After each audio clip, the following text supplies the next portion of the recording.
Durante inderdaad, luna de abril, nós por de usa é momento para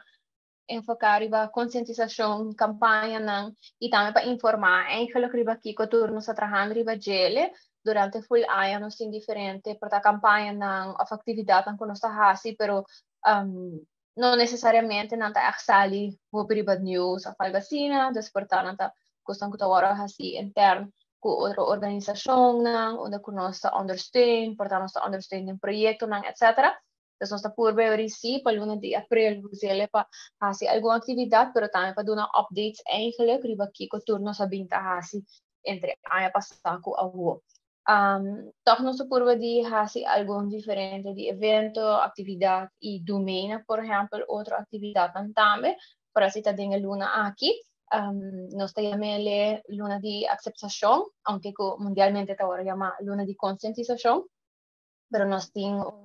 algum tempo acaba por enfocar o aspecto de inclusão e eigenlijk para dar nossa comunidade tips en tools para echt poner em prática a conscientização. Dus não quero mesmo não só stop de conscientizar, pero vooral de april en todo, nós está por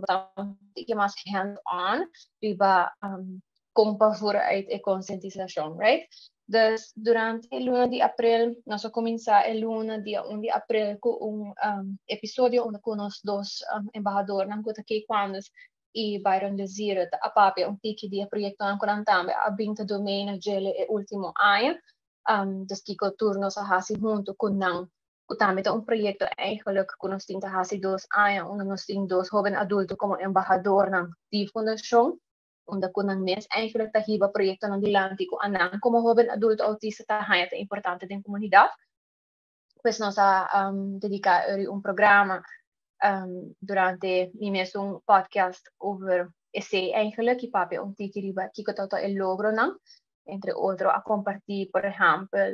parte di por aboga pa joven ng adulto autista por domaina, por ejemplo viaje ng kutawarto sponsor to di diferente organização pero panang como persona autista não waro excluído ri essa que simplesmente pa sobra com tanta autista pero pa tinha eigenlijk compartilhar uma conversação over die necessidade não e com pa por se tá possível então pa por hacerle amigável panang por viajar e domain dus se tá um sucesso